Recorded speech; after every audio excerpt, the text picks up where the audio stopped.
श्रीमद्भागवतम महापुराण अमृत कथा अध्याय। भक्ति का दुख दूर करने के लिए नारद जी का उद्योग। नारद जी ने कहा, बाले, तुम व्यर्थ ही अपने को क्यों खेद में डाल रही हो? अरे तुम इतनी चिंतातुर क्यों हो? भगवान श्री कृष्ण के चरण कमलों का चिंतन करो, उनकी कृपा से तुम्हारा सारा दुख दूर हो जाएगा।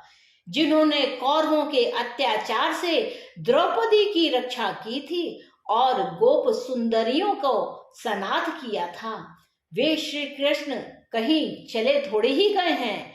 फिर तुम तो भक्ति हो और सदा उन्हें प्राणों से भी प्यारी हो। तुम्हारे बुलाने पर तो भगवान नीचों के घर में भी चले जाते हैं। सत्ययुग, त्रेता और द्वापर, इन तीन युगों में ज्ञान और वैराग्य मुक्ति के साधन थे, किंतु कलयुग में केवल भक्ति ही ब्रह्मा सामुज्य यानी कि मोक्ष को प्राप्त करने वाली है।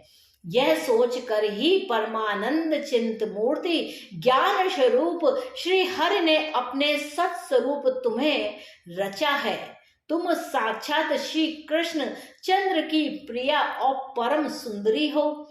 एक बार जब तुमने हाथ जोड़कर पूछा था कि मैं क्या करूं, तब भगवान ने तुम्हें यही आज्ञा दी थी कि मेरे भक्तों का पोषण करो। तुमने भगवान की वह आज्ञा स्वीकार कर ली। इससे तुम पर श्री हरि बहुत प्रसन्न हुए और तुम्हारी सेवा करने के लिए मुक्ति को तुम्हें दासी के रूप में दे दिया और इन ज्ञान वैराग्य को पुत्रों के रूप में तुम अपने साक्षात स्वरूप से वैकुंठ धाम में ही भक्तों का पोषण करती हो। भूलोक में तुमने उनकी पुष्टि के लिए केवल छाया का रूप धारण कर रखा है।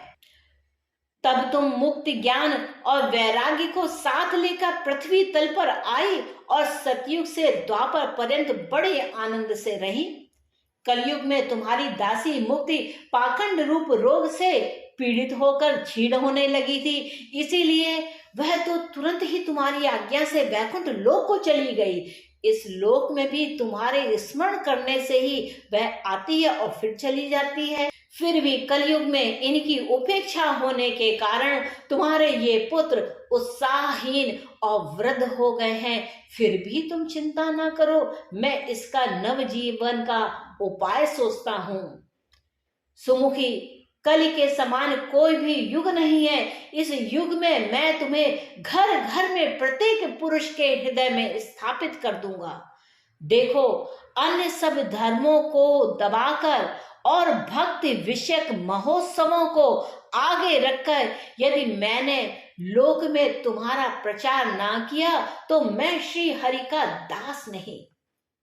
इस कलयुग में जो जीव तुमसे युक्त होंगे वे पापी होने पर भी बेखटके भगवान श्री कृष्ण के अभय धाम को प्राप्त होंगे। जिनके हृदय में निरंतर प्रेम रूपणी भक्ति निवास करती है, वे शुद्ध अंतःकरण पुरुष स्वप्न में भी यमराज को नहीं देखते।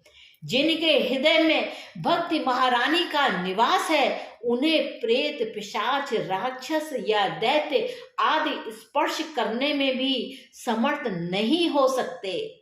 तप, वेदाध्ययन, ज्ञान और कर्म आदि किसी भी साधन से भगवान वश में नहीं किए जा सकते, केवल भक्ति से ही वशीभूत होते हैं। इसमें श्री गोपीजन प्रमाण हैं। मनुष्यों का सहस्त्रों जन्मों के पुण्य प्रताप से भक्ति में अनुराग होता है।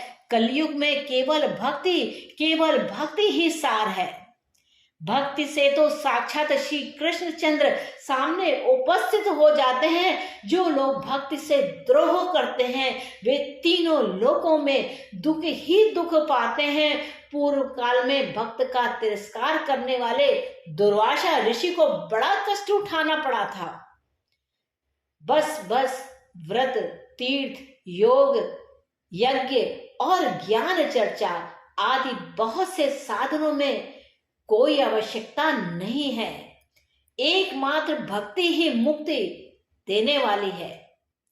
सूत जी कहते हैं, इस प्रकार नारद जी के निर्णय किए हुए अपने महात्म्य को सुनकर भक्त के सारे अंग पुष्ट हो गए और वे उनसे कहने लगी। भक्ति बोली, नारद जी आप धन्य हैं, आपकी मुझ में निश्चल प्रीति है। मैं सदा आपके हृदय में रहूंगी, कभी आपको छोड़कर नहीं जाऊंगी। साधो आप बड़े कृपालु हैं, आपने क्षण भर में ही मेरा सारा दुख दूर कर दिया, किंतु अभी मेरे पुत्रों में चेतना नहीं है, आप इन्हें शीघ्र ही सचेत कर दीजिए, इन्हें जगा दीजिए। सूत जी कहते हैं, भक्ति के यह वचन सुनकर नारद जी को बड़ी करुणा आई और वे उन्हें हाथ से हिला डुला कर जगाने लगी। फिर उनके कान के पास मुंह लगाकर जोर से कहा, ओ ज्ञान जल्दी जग पड़ो, ओ वैराग्य जल्दी जग पड़ो। फिर उन्होंने वेद ध्वनि वेदांत घोष और बार बार गीता पाठ करके उन्हें जगाया। उसमें वे जैसे तैसे बहुत जोर लगा करके उठे, किंतु आलस्य के कारण वे दोनों जम्हाई लेते रहे, नेत्र उघाड़कर देख भी नहीं सके। उनके बाल बगलों की तरह सफेद हो गए थे, उनके अंग प्रायः सूखे काठ के समान निस्तेज और कठोर हो गए थे। इस प्रकार भूख प्यास के मारे अत्यंत दुर्बल होने के कारण उन्हें फिर सोते देख नारद जी को बड़ी चिंता हुई और वे सोचने लगे, अब मुझे क्या करना चाहिए। इसकी यह नींद और इसमें भी बढ़कर इनकी वृद्धावस्था कैसे दूर हो। शौनक जी इस प्रकार चिंता करते करते वे भगवान का स्मरण करने लगे। उसी समय यह आकाशवाणी हुई कि मुने खेद मत करो, तुम्हारा यह उद्योग निसंदेह सफल होगा। देवर्षि, इसके लिए तुम एक सत्कर्म करो, वह कर्म तुम्हें संत शिरोमणि महानुभाव बताएंगे। उस सत्कर्म का अनुष्ठान करते ही क्षण भर में इनकी नींद और वृद्धावस्था चली जाएगी तथा सर्वत्र भक्ति का प्रसार होगा। यह आकाशवाणी वहां सभी को साफ साफ सुनाई दी। इससे नारद जी को बड़ा विस्मय हुआ और वे कहने लगे, मुझे तो इसका कुछ आशय समझने में नहीं आया।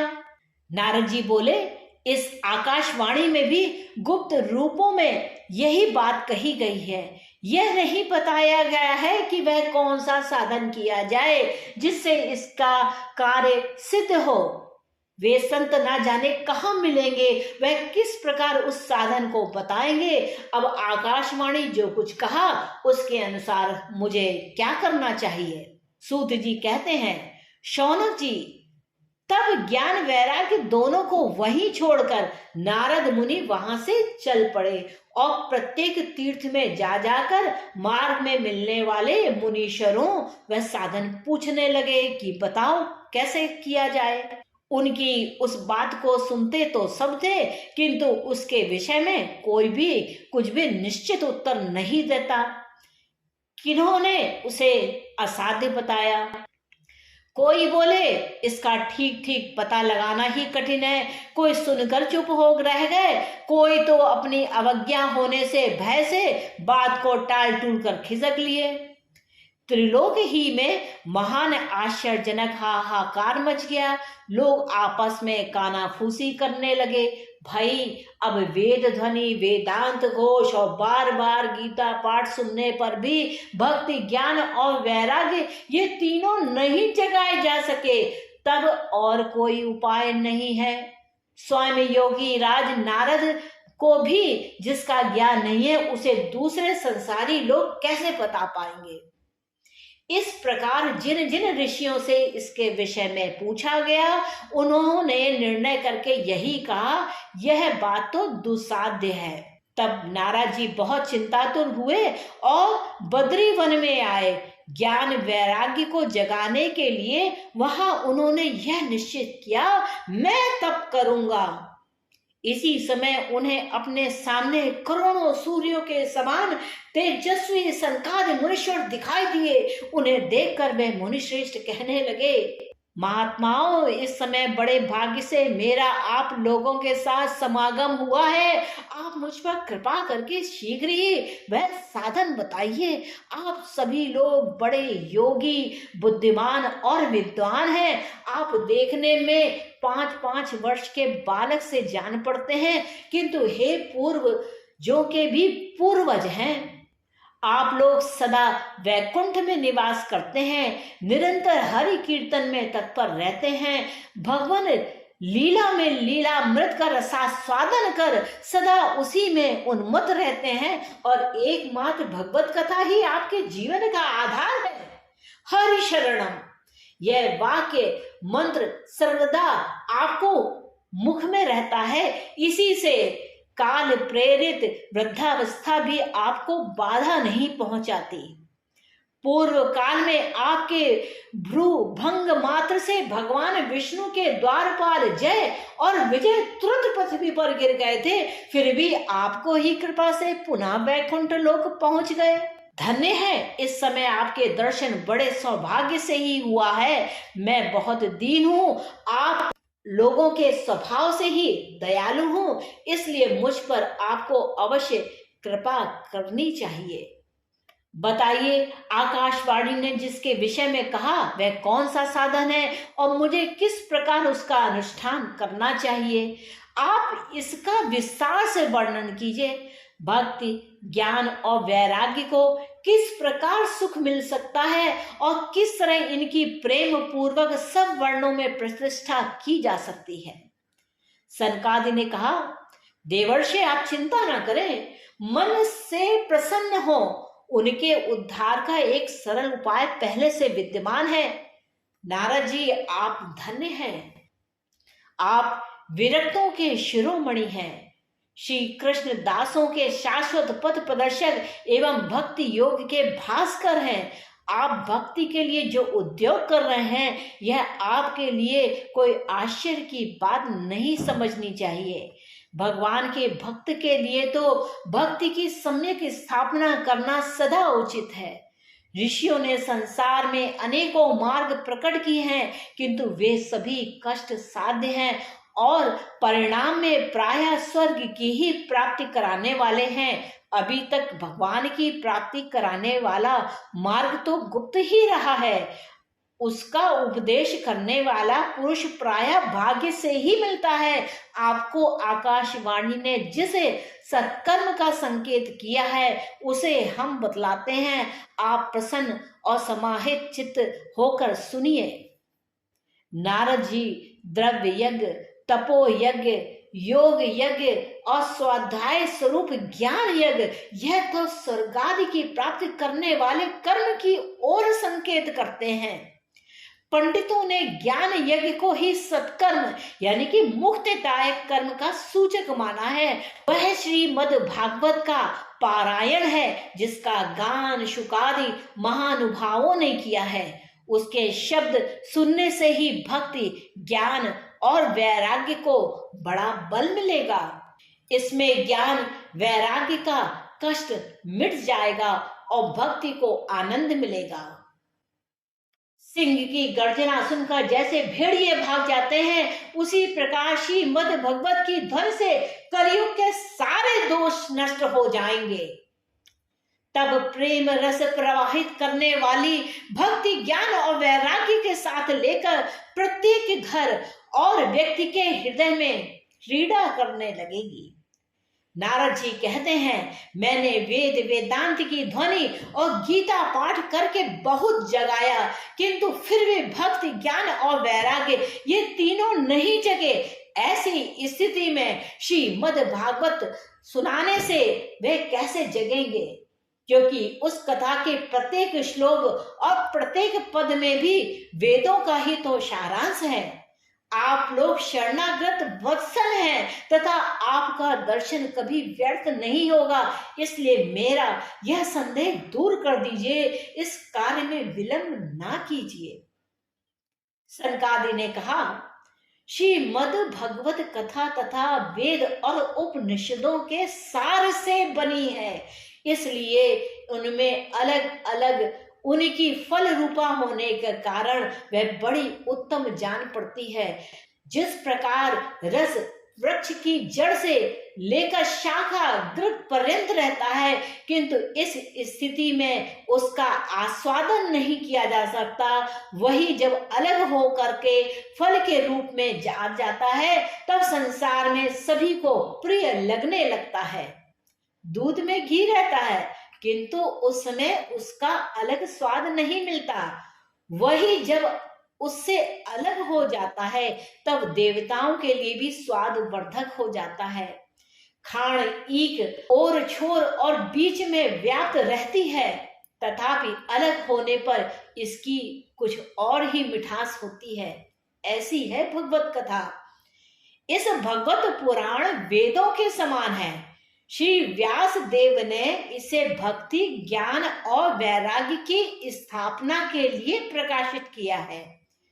पूर्व काल में जिस समय वेद वेदांत के परागामी और गीता की भी रचना करने वाले भगवान व्यास देव खिन्न होकर अज्ञान समुद्र में गोते खा रहे थे, उस समय आपने ही इस 4 श्लोक में इस उपदेश को दिया था। उसे सुनते ही उनकी सारी चिंता दूर हो गई थी। फिर इसमें आपको आश्चर्य क्यों हो रहा है? जो आप हमसे प्रश्न कर रहे हैं, आपको उन्हें शोक और दुख का विनाश करने वाले श्रीमद् भगवत पुराण को ही सुनना चाहिए। नारद जी कहते हैं, महानुभावों, आपका दर्शन जीव के संपूर्ण पापों को तत्काल नष्ट कर देता है और जो संसार दुख स्वरूप दावा नल से तपे हुए उन पर शीघ्र ही शांति की वर्षा करता है। आप निरंतर शेष जी के सहस्र मुखों से गाए हुए भगवत कथा अमृत का ही पान करते रहते हैं। मैं प्रेम लक्षणा भक्ति का प्रकाश करने के उद्देश्य आपकी शरण लेता हूँ। जब अनेकों जन्मों के संचित पुण्य पुंज का उदय होने से मनुष्य को सत्संग मिलता है, तब वह उसके अज्ञान जनित मोह और मदरूप अंधकार का नाश करके विवेक उदय होता है। इति श्री पद्म पुराणे उत्तराखंडे श्रीमद्भागवत महात्मने कुमार नारद संवादो नाम 2 अध्यायो संपूर्णम। कृपया चैनल को सब्सक्राइब करें और इसे अपने परिवार के साथ और मित्रों के साथ साझा करें।